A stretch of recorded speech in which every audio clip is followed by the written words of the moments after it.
Hello and welcome my dear student. আশা করি তোমরা প্রত্যেকেই খুব ভালো আছো। আজকে তোমাদের এই ক্লাস 12-এ একটা খুব সুন্দর এবং ফিলোসফিক্যাল একটা স্টোরি, অর্থাৎ অ্যান্টন চেকভের লেখা দ্য বেট নিয়ে আলোচনা করতে চলেছি আমাদের এই ভিডিওতে। ওকে, তো গল্পের নাম আমাদের দ্য বেট। বেট মানে অলরেডি আমরা সবাই জানি, বেট মানে হচ্ছে শর্ত, যাকে বলা হয় বাজি। সোজা বাংলায় বললে বাজি ধর। আমরা তো ছোটবেলা থেকেই বিভিন্ন রকম ছোট ছোট বয়সে বিভিন্ন রকম বাজি ধরি বন্ধুর সাথে। আচ্ছা, আমি যেটা বলতে পারি, দেখ 10 টাকার বাজি বা 100 টাকার বাজি, এরকম একটা কথা বলি না? তো আমাদের গল্প আজকে সেই বাজির ওপরই বা বেটের ওপরই। তবে আমাদের জীবনে যে ছোটখাটো বেট, সেই রকম বেট নয়। এক প্রকার বলতে পারো জীবনকে বাজি রাখার মতোই একটা বাজির গল্প পড়তে চলেছি। এবং এখনো পর্যন্ত যদি জীবনের সব থেকে বড় বাজির গল্প আমরা শুনে থাকি, সেটা হয়তো বা আমরা মহাভারতে শুনে এসেছি, যেখানে যুধিষ্ঠির পাশা খেলায় তার সমস্ত কিছুকে বাজি ধরেছিল, এমনকি তার স্ত্রী দ্রৌপদীকেও। তাহলে সব থেকে বড় বাজির গল্প হয়তো আমরা সেটা শুনে এসেছি। কিন্তু আজকে আমরা দেখতে পাবো এই গল্পে বাজি একজন ব্যক্তি কিভাবে নিজেকেই ধরতে পারে, অর্থাৎ যেখানে বাজি সে নিজেই হচ্ছে। গল্পটা থেকে আমরা অনেক কিছু সাইকোলজিক্যাল থট পাবো, হিউম্যান থট প্রসেস কীভাবে কাজ করে সেটা সম্বন্ধে জানতে পারবো। এবং অবভিয়াসলি পুরো গল্পটা একটা মোরালিস্টিক স্টোরি, একটা নীতিবাচক গল্প বলতে পারো। গল্পের শেষে জীবনের বেশ কিছু প্রকৃত অর্থ আমরা শিখতে পারবো। তবে গল্পের শুরুতে যাওয়ার আগে কতগুলো ছোট্ট ছোট্ট প্রশ্ন আমাদের মনে অবশ্যই আসে। যদি আমরা বলি স্বাধীনতার অর্থ কি, হোয়াট ইজ ফ্রিডম, তার ডেফিনেশন আমাদের কাছে এক একজনের কাছে এক এক রকম হবে। এই গল্প আমাদের দেখাবে স্বাধীনতার অর্থ কি। আমি যতগুলো প্রশ্ন বলছি তার সমস্তগুলো উত্তর কিন্তু তোমরা এই গল্প থেকে পাবে গল্পটা শেষ হওয়ার পর। তাহলে স্বাধীনতার অর্থ কি সেটা আমরা জানতে পারবো এই গল্প থেকে। আবার জানতে পারবো হোয়াট ইজ লাইফ, জীবনই বা কি, কিংবা জীবনের অর্থটাই বা কি, বা জীবনের লক্ষ্য বা উদ্দেশ্যটাই বা কি, সেটাও জানতে পারবো এই গল্প থেকে। আবার জানতে পারবো যে কোন জিনিসটা আমাদের জীবনে পরিপূর্ণতা আনে, শারীরিক স্বাধীনতা, বৌদ্ধিক স্বাধীনতা, নাকি টাকা পয়সা। এই তিনটে অপশন তোমাদের হাতে ছেড়ে দেওয়া হবে, শারীরিক স্বাধীনতা, বৌদ্ধিক স্বাধীনতা, নাকি অর্থ। দেখো, আমরা জীবনে সবাই কিন্তু অর্থের পেছনেই ছুটি। অর্থ মানুষকে অন্ধ করে দেয়। অর্থের লোভে মানুষ অনেক কিছু করতে পারে, দিক বিদিক জ্ঞান শূন্য হয়ে কি হচ্ছে না হচ্ছে খেয়াল রেখে সামনের দিকে এগিয়ে যায়। এক প্রকার বলতে পারো অর্থই কিন্তু মানুষের অনর্থের কারণ। আর আমাদের এই গল্প সেটাই দেখাবে, অর্থ কিভাবে অনর্থের কারণ হয়ে উঠতে পারে। আবার জীবনে প্রকৃত আনন্দ বা প্রকৃত সুখ কি, তার উত্তর কিন্তু আমরা এই গল্প থেকে পাবো। প্রকৃত সুখ কিসের দ্বারা আসে? সম্পদ প্রাপ্তির দ্বারা, মানে টাকা পয়সার দ্বারা, নাকি নিজের অহংকারের জয়ের মধ্য দিয়ে, নাকি আত্মার তুষ্টির মধ্য দিয়ে, আত্মতুষ্টির মধ্য দিয়ে। অর্থাৎ জীবনের সুখ আমরা কিভাবে পেতে পারি, টাকা পয়সার দ্বারা, নাকি নিজের অহংকারকে জয় করে, মানে ইগোকে বজায় রেখে নিজের ইগোতে স্টিক থেকে সেই ইগোতে জয়লাভ করার মধ্য দিয়ে জীবনে শান্তি আসে, নাকি আত্মার তুষ্টির দ্বারা, মনের শান্তিটাই আসল শান্তি। এই তিনটে প্রশ্ন বা এই চারটে মতো প্রশ্নের উত্তর গোটা বেট গল্পে আমরা পাবো। গল্পে কি পাবো সেটা তো আমি বললাম, তার আগে একটুখানি জেনে নিই যে গল্পে পৌঁছানোর আগে গল্পের লেখক সম্বন্ধে। লেখককে অ্যান্টন চেকভ। তিনি কে ছিলেন? একজন রাশিয়ান রাইটার। মাথায় রাখবে, তিনি কিন্তু কোনো ইংলিশ রাইটার নন। অর্থাৎ তোমরা যে গল্প পড়ছো এটা কিন্তু বেসিক্যালি অ্যান্টন চেকভের স্বকীয় রচনা নয়। অর্থাৎ অ্যান্টন চেকভ যেটা লিখেছিলেন সেটাই আমরা পড়ছি না। অ্যান্টন চেকভ রাশিয়ান ল্যাঙ্গুয়েজেই লিখতেন, এবং তার এই গল্পটা ট্রান্সলেট করছেন ইংলিশে কে? দেখো, তোমাদের বইয়ে দেয়া আছে কনস্ট্যান্ট গ্রেনেট বা কনস্ট্যান্ট গার্নেট যাকে বলা হচ্ছে। তো তিনি এটাকে ইংলিশে ট্রান্সলেট করেছেন আমাদের পড়ার জন্য। প্রিভিয়াস সিলেবাস, অর্থাৎ এর আগের যে ওয়েস্ট বেঙ্গল বোর্ডের ক্লাস 12-এ সিলেবাস ছিল, সেখানেও কিন্তু অ্যান্টন চেকভের একটা লেখা ছিল। বাট আমরা শর্ট স্টোরি পড়ছি, তখন কিন্তু ছিল একটা ড্রামা, দ্য প্রপোজাল বলে, এবং খুব হাসির একটা নাটক ছিল। এটা সম্পূর্ণ উল্টো দিকে। প্রপোজাল যতটা হাসির ছিল, দ্য বেট ততটাই সিরিয়াস স্টোরি। অ্যান্টন চেখভ খুব সুন্দরভাবে তার লেখার প্রয়োগ করতেন, খুব অল্প ভাষা প্রয়োগ করে অধিক বিষয়কে ব্যাখ্যা করে দিতেন। এটা ছিল অ্যান্টন চেখভের লেখার বৈশিষ্ট্য। ওভারঅল অ্যান্টন চেখভকে আমরা একটু চিনলাম, গল্পের মূল বিষয়বস্তু কি পেতে চলেছি তার সম্বন্ধে একটু আভাস পেলাম। এইবার ডাইরেক্টলি চলে আসি চলো আমাদের গল্পে। বইটা খুলে রাখবে এবং তোমাদের পর্ষদ যে টেক্সট দিয়েছে সেই টেক্সট অনুসারেই আমি পুরোটা পড়াবো। প্রথমেই বলে দিই, পর্ষদ গল্পটাকে কোনো ডিভিশনে ভাগ করেনি, but original story was divided into two part. দুটো ভাগে বিভক্ত আছে। আ ডার্ক অটম নাইট, এটা ছিল এক অন্ধকার শরতের রাত্রি। The old banker was walking up and down. বয়স্ক ব্যাংকার কেবল একবার এদিক একবার ওদিক যাতায়াত করছিলেন। মাথায় রাখবে, এক্ষেত্রে আপ অ্যান্ড ডাউন মানে উপর নিচ নয়, ইতস্তত যাতায়াত করা। হিজ স্টাডি, অর্থাৎ তার স্টাডি রুমে, স্টাডি বলতে এখানে স্টাডি রুমটাকে বোঝানো হয়েছে, অ্যান্ড রিমেম্বারিং, এবং মনে করছিলেন, হাউ 15 years বিফোর, আজ থেকে 15 বছর আগে, he had given a party one autumn evening, তিনি একদিন একটা পার্টি দিয়েছিলেন এরকমই এক শরতের সন্ধ্যা। তাহলে গল্পের শুরু প্রেজেন্ট থেকে শুরু হচ্ছে, এরপর গল্প কিন্তু চলে যাবে ফ্ল্যাশব্যাকে। আজ থেকে 15 বছর আগের ঘটনা আমরা এরপর দেখতে পাব। There had been many clever men, সেখানে অনেক বুদ্ধিমান বা চালাক চতুর লোকেরা ছিল, সেখানে মানে ওই পার্টিতে। And there had been interesting conversation, এবং সেখানে বেশ আকর্ষণীয় বেশ আলোচনা চলছিল। নর্মাল ব্যাপার, পার্টি হলে সেখানে মানুষের মধ্যে একটা আনন্দ থাকে, অনেক বিষয়ে ঠাট্টা মজা, পাশাপাশি অনেক সিরিয়াস ইস্যু নিয়েও আলোচনা হয়। অ্যামং আদার থিংস, অন্যান্য সমস্ত জিনিসের মতন, they had talked of capital punishment, তারা সেখানে কথা বলছিল ক্যাপিটাল পানিশমেন্ট নিয়ে। Now what is capital punishment? মৃত্যুদণ্ড আমরা যাকে বাংলায় বলি, ওই যে ফাঁসি দেওয়া বলা হয়, ফাঁসি, কোনো দণ্ডনীয় অপরাধ করলে তাকে যখন ফাঁসি দেওয়া হয়, সেই পানিশমেন্টটাকে বলা হয় ক্যাপিটাল পানিশমেন্ট, অর্থাৎ চরম শাস্তি যাকে বলা হচ্ছে। তাহলে কি বলা হচ্ছে না, অন্যান্য সমস্ত জিনিসের মতোই সেই অনুষ্ঠানে ক্যাপিটাল পানিশমেন্ট নিয়েও আলোচনা হচ্ছিল। The majority of the guest, among whom were many journalists and intellectual men, disapproved of the death penalty. Majority of the guest, অর্থাৎ যারা অতিথি এসেছিল তাদের মধ্যে অধিকাংশ জনে, যাদের মধ্যে অনেকে আবার জার্নালিস্ট অর্থাৎ সাংবাদিক ছিলেন, আবার ইন্টেলেকচুয়াল ম্যান, বুদ্ধিদীপ্ত মানে নিজ নিজ ক্ষেত্রে যারা অনেক বেশি প্রতিষ্ঠিত, এমন লোকেরাও ছিলেন।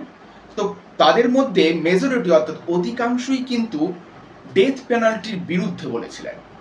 ডিসঅ্যাপ্রুভড ডেথ পেনাল্টি, অর্থাৎ মৃত্যুদণ্ডকে তারা অ্যাপ্রুভ করেননি বা মান্যতা দেননি। They considered that from the form of punishment out of date, তারা এই যে ক্যাপিটাল পানিশমেন্টের যে ফর্ম বা ধরন, সেটাকে তারা আউট অফ ডেট বলেছে, মানে সেকেলে হয়ে গেছে। ইমমরাল, এটা নীতিগত দিক থেকে উচিত নয়। And unsuitable for Christian state, এবং এই ক্রিশ্চিয়ান ধর্ম অধ্যুষিত রাজ্য, বা বেসিক্যালি এখানে রাজ্য বলতে কিন্তু মাথায় রাখবে দেশকে বোঝানো হচ্ছে। আরো একবার স্টেট শব্দটা আমরা পাবো, দেশকেই বোঝানো হচ্ছে বা রাষ্ট্রকে বোঝানো হচ্ছে। তাহলে ক্রিশ্চিয়ান অধ্যুষিত দেশগুলিতে মৃত্যুদণ্ড কিন্তু অনৈতিক, কারণ ক্রিশ্চিয়ান ধর্ম হত্যার কথা বলে না, তাই ধর্মগত দিক দিয়েও এটা অনৈতিক, আবার নীতিগত দিক দিয়েও অনৈতিক, তাই সবাই এটাকে আউট অফ ডেট বলছে, যে এটা এই কালে আর মানায় না। In the opinion of some of them, the death penalty ought to be replaced everywhere by imprisonment for life. তাদের অধিকাংশের মতে সমস্ত জায়গাতেই ডেথ পেনাল্টি বা মৃত্যুদণ্ডটাকে রিপ্লেস করা উচিত বা সরিয়ে দেওয়া উচিত। কার দ্বারা? এর বদলে কি আনা উচিত না, ইমপ্রিজনমেন্ট ফর লাইফ, অর্থাৎ যাকে বলা হয় যাবজ্জীবন কারাদণ্ড। দেখবে শাস্তির দুটো ধরন আছে, চরম শাস্তি হিসেবে দুটো দেওয়া হয়, এক ফাঁসি, দুই যাবজ্জীবন কারাদণ্ড। তাহলে ওই পার্টিতে অবস্থিত সমস্ত লোকেদের, মানে সমস্ত নয়, অধিকাংশ লোকেরা বলে উঠলেন যে না, মৃত্যুদণ্ড সেকালে হয়েছে, একে পরিবর্তন করে যাবজ্জীবন কারাদণ্ড দেওয়া উচিত। এর মাঝে এবার একজন কথা বলে উঠছেন, I don't agree with you, আমি তোমাদের সাথে সহমত নই, said their host the banker. তাদের আয়োজক ব্যাংকার এই কথাটি বলল, অর্থাৎ সেদিনের পার্টিটা আয়োজন করেছিল ওই ব্যাংকার, তাহলে ওই পার্টির যিনি আয়োজক সেই ব্যাংকার বলে উঠলেন যে না, আমি তোমাদের সাথে সহমত নই। I have not tried either the death penalty or imprisonment for life, but if one may judge of priori, the death penalty is more moral and more humane than imprisonment for life. এবার আমাদের ব্যাংকার বলে উঠছে, I have not tried the death penalty or imprisonment for life. আমি মৃত্যুদণ্ড এবং যাবজ্জীবন কারাদণ্ড এর মধ্যে কোনোটাই আমি বাস্তবে আমি অভিজ্ঞতা করিনি, অর্থাৎ আমি কোনোদিন যাবজ্জীবন কারাদণ্ডও পাইনি কিংবা মৃত্যুদণ্ড আমার হয়নি। তবু প্রেয়রি বা যুক্তির দ্বারা যদি আমরা দেখি, তাহলে এটা আমরা বলতে পারি ডেথ পেনাল্টি যাবজ্জীবন কারাদণ্ডের থেকে অধিক বেশি নৈতিক, অধিক বেশি মোরাল। কেন এই কথাটা সে বলছে দেখো, এবং হিউম্যানি অর্থাৎ অনেক বেশি মানবিক। Capital punishment kills a man at once. ব্যাংকারের মত অনুসারে ক্যাপিটাল পানিশমেন্ট অর্থাৎ মৃত্যুদণ্ড একজন মানুষকে একেবারেই মেরে ফেলে, অর্থাৎ একবারই হত্যা করে দেয়। But life long imprisonment kills him slowly. কিন্তু যাবজ্জীবন কারাদণ্ড একটা ব্যক্তিকে ধীরে ধীরে, যাকে বলা হয় তিলে তিলে হত্যা করে। হ্যাঁ দেখো, ব্যাংকারের যুক্তি দিয়ে দেখলে ব্যাংকার কিন্তু যথেষ্ট যুক্তিপূর্ণ কথা বলেছে। একবারে মরে যাওয়া অনেক ভালো তিলে তিলে মরার থেকে। তাই সে বলেছে আমার মনে হয় ক্যাপিটাল পানিশমেন্টটাই বেশি moral. which executioner is the more humane? He who kills you in a few minutes, or he who drags the life out of you in the course of many years? এইবার আমাদের bankers একটা প্রশ্ন করছে, আচ্ছা বলো তো কোন এক্সিকিউশনার অর্থাৎ কোন জল্লাদ, এক্সিকিউশনার মিন্স জল্লাদ, কোন জল্লাদ বেশি ভালো? যে জল্লাদ তোমাকে ফিউ মিনিটস অর্থাৎ কয়েক মিনিটের মধ্যেই হত্যা করে ফেলে সে, নাকি যে জল্লাদ তোমার জীবনটাকে টেনে টেনে নিয়ে গিয়ে অনেক বছর ধরে ধীরে ধীরে তোমাকে হত্যা করে? তাহলে বলো কে বেশি মানবিক? এইবার তখন আরো একজন ব্যক্তি রিপ্লাই দিচ্ছেন, বোথ আর ইকুয়ালি ইমোরাল। একজন ব্যক্তি বলে উঠল মৃত্যুদণ্ড এবং যাবজ্জীবন দুটোই একই সাথে অনৈতিক। অবজার্ভড ওয়ান অফ দ্য গেস্টদের মধ্যে বা অতিথিদের মধ্যে একজন বলে উঠলেন, for they both have the same object to take away life. কারণ এই দুটো জিনিসেরই একটাই উদ্দেশ্য বা অবজেক্ট, মানুষের জীবন কেড়ে নেওয়া। তাহলে যে জিনিসটা মানুষের জীবন কেড়ে নেয় সেটা ফাঁসি দেওয়াই হোক কিংবা যাবজ্জীবন কারাদণ্ডই হোক না কেন, কোনোটাই মানবিক নয়। The state is not god. রাষ্ট্র ভগবান নয়। আমি বলেছিলাম স্টেট শব্দটা আরেকবার পাবে দেখো এখানে। হ্যাঁ, এটা কিন্তু একটা দারুণ কথা। আইনের চোখে কোনদিন রাষ্ট্র ভগবান হতে পারে না।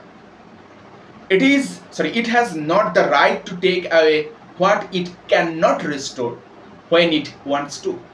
এর কোনো অধিকার নেই ছিনিয়ে নেওয়ার যেটা এ চাইলেও ফিরিয়ে দিতে পারে না। অর্থাৎ রাষ্ট্র যদি কারো প্রাণ কেড়ে নেয়, সে কি পারবে তার প্রাণটা ফিরিয়ে দিতে? পারবে না। অর্থাৎ যার কোনো কিছু ফিরিয়ে দেওয়ার ক্ষমতা নাই, তার কেড়ে নেবারও অধিকার নেই। এটা ওই তৃতীয় ব্যক্তি বলে বলল। এবার ভেবে দেখো, আমরা যদি বিচার করি এই এতগুলো মতামতের মধ্যে এই তৃতীয় যে গেস্ট, তার মতামতটাই কিন্তু সত্যি সব থেকে যুক্তিপূর্ণ। Among the guest was a young lawyer. এইবার আসছি আমাদের গল্পের প্রোটাগনিস্টে। এই সমস্ত অতিথিদের মধ্যে ছিল একজন লয়ার বা আইনজীবী।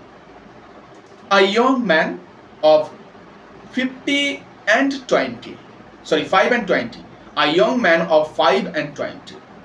It means 25. অর্থাৎ একজন যুবক মানুষ যার বয়স 25 বছর। When he was asked his opinion, যখন তাকে জিজ্ঞেস করা হলো, আচ্ছা তোমার কি মত বলো দেখি, সে বলল, the death sentence and the life sentence are equally immoral. এও বলছে যে হ্যাঁ, মৃত্যুদণ্ড এবং যাবজ্জীবন কারাদণ্ড দুটোই সমানভাবে অনৈতিক। But if I had to choose between the death penalty and imprisonment for life, I would certainly choose the second. এবার লয়ার বলছে যদি আমাকে বলেন বেছে নিতে মৃত্যুদণ্ড এবং যাবজ্জীবন কারাদণ্ডের মধ্যে, আমি নিশ্চিতভাবে, সার্টেনলি মানে নিশ্চিতভাবে দ্বিতীয়টাকে বেছে নেব। দ্বিতীয়টাকে মানে যাবজ্জীবন কারাদণ্ডটাকে বেছে নেব। To live anyhow is better than not at all. এবার এর কেন বললো আমি দ্বিতীয়টাকে বেছে নেবো, এর যুক্তি কি দেখো। টু লিভ এনি হাউ অর্থাৎ যে কোনোভাবে বেঁচে থাকা is better than not at all, একেবারেই বেঁচে না থাকার থেকে তো ভালো। অর্থাৎ ওই যে আমরা একটা প্রবাদ বাক্য বলি না যে নেই মামার থেকে কানা মামা ভালো, এই আইনজীবী যেন সেই কথাটাই বলবে। অর্থাৎ একেবারে প্রাণ চলে যাওয়ার থেকে আরো কিছুদিন বেঁচে থাকা তো ভালো, তাই আমি বেছে নেবো দ্বিতীয়টাকে। দেখো সবাই নিজের মতন করে অভিমত দিচ্ছে। এরপর আসল কাণ্ডটা ঘটবে, কি করছে দেখো। A lively discussion arose. এবার একটা বেশ প্রাণবন্ত আলোচনা শুরু হয়ে গেল চারিদিকে। The banker who was younger and more nervous in those days, ওই যে ব্যাংকার অর্থাৎ যে আমাদের পার্টির হোস্ট, তৎকালীন দিনে সেও বেশ যুবক ছিল এবং একটু নার্ভাস টাইপের ছিল সে। was suddenly carried away by excitement, হঠাৎ করে উত্তেজনায় সে চেঁচিয়ে উঠল। He struck the table with his fist and shouted at the young man. তারপর সে কি করলো, আঘাত করলো তার ফিস্ট অর্থাৎ যাকে আমরা মুষ্টি বা মুঠো বলে থাকি, সেই মুঠোর দ্বারা টেবিলের উপর জোরে মেরে আঘাত করলো। and shouted at the young man, ওই young man বলতে young লয়ারের উপর সে চিৎকার করে বলে উঠলো। চিৎকার করে কি বলে উঠছে দেখি। It's not true, না এটা মোটেও সত্য নয়। I will bet you 2 millions you wouldn't stay in solitary confinement for 5 years. ব্যাংকার বলে উঠলো আমি তোমাকে 2 মিলিয়নের বাজি ধরতে পারি, আমি বাজি ধরে বলতে পারি তুমি কনফাইনমেন্ট অর্থাৎ বন্দি দশায় 5 বছরও থাকতে পারবে না। বাজি ধরলাম। তাহলে এইবার এলো আসল বাজির গল্প। এবার অ্যামাউন্টটার দিকে তাকাবো একবার। 2 মিলিয়ন ছোটখাটো অ্যামাউন্ট নয়। ব্যাংকার তার তো টাকার অভাব নেই। দেখো কি বলছে দেখো। If you mean that in earnest, said the young man. এবার ওই ইয়ং ম্যান অর্থাৎ আইনজীবী তখন বলে উঠছে, লয়ার তখন বলে উঠছে আপনি কি বিষয়টা আর্নেস্ট অর্থাৎ সত্যি সত্যি বলছেন, মানে আপনি কি সত্যিই বাজি ধরছেন? I will take the bet, তবে আমি বাজিতে রাজি আছি। But I would stay not 5 but 15 years. দেখো এবার আরো বেশি পাকা। লয়ার তখন বলে উঠলো বেশ ঠিক আছে আমি বাজিতে রাজি এবং আমি 5 বছর নয় 15 বছর থাকতে রাজি। 15 ডান। এবার তখন আমাদের এই ব্যাংকার তখন বলেছে 15। বেশ, ক্রাইড দ্য ব্যাংকার চিৎকার করে বলল জেন্টলম্যান আই স্টেক 2 মিলিয়নস। ব্যাংকার সকলের উদ্দেশ্যে বলে উঠছে ওই ভদ্রলোকরা আমি 2 মিলিয়নের বাজি ধরলাম। এবার তখন লয়ার অ্যান্সার দিচ্ছে এগ্রিড, আমিও রাজি। You stake your millions and I stake my freedom, said the young man. ওই ইয়ং লয়ার তখন বলে উঠলো বেশ আপনি আপনার 2 মিলিয়নকে বাজি রাখলেন, আমি আমার স্বাধীনতা বাজি রাখলাম। এইবার দেখে এই যে উক্তিটা I stake 2 million I stake my freedom, আমি আমার স্বাধীনতাটা বাজি রাখলাম। জীবনের সব থেকে বড় হঠকারী সিদ্ধান্ত হলো স্বাধীনতা বাজি রাখা। দেখো ওই খাঁচার ভেতর পরাধীনতার জীবন কোনোদিন কেউ বাঁচতে চায় না, কিন্তু কিছু অর্থের লোভে পড়ে আইনজীবী ভুলে গেল যে স্বাধীনতার থেকে অর্থ কোনোদিন বড় হতে পারে না। আর এটাই ছিল তার জীবনের সব থেকে বড় ভুল। সেটা আমরা আস্তে আস্তে গিয়ে শেষে প্রমাণ পাবো। সে মানুষ হোক কিংবা প্রাণী, যুগে যুগে সবাই কিন্তু স্বাধীনতার জন্য ব্যাকুল থেকেছে। আর স্বাধীনতার জন্যই দেশে বড় বড় বিপ্লব ঘটেছে, বহু মানুষ তাদের রক্ত ঝরিয়েছে। সেখানে কত সহজে এই আইনজীবী নিজের স্বাধীনতাটাকে বাজি ধরে নিল। এরপর কি বলা হচ্ছে দেখো। and this wild senseless bet, এবং এই বন্য যুক্তিহীন বাজি was carried out, অবশেষে লাগু হয়ে গেল। মানে হঠাৎ করে ওই যে বলে না যে উঠলো ভাই উদ্ধমপুর যায়, তেমন ভাবে এদেরও বেটটাও হয়ে গেল। কথা হচ্ছিল, কথা হতে হতে বাজি ধরা হয়ে গেল। অ্যাকচুয়ালি বড় লোকেদের আন্ডারে বোধহয় এমনটাই হয়, মানে প্রাচুর্য তো সবেতেই অ্যাবান্ডান্স, এদের কোনো কিছু অভাব থাকছে না, এবং সেই অভাব নেই বলেই কিছুটা অহংকারের বসে এরা এই সমস্ত কাজগুলো করে বসে।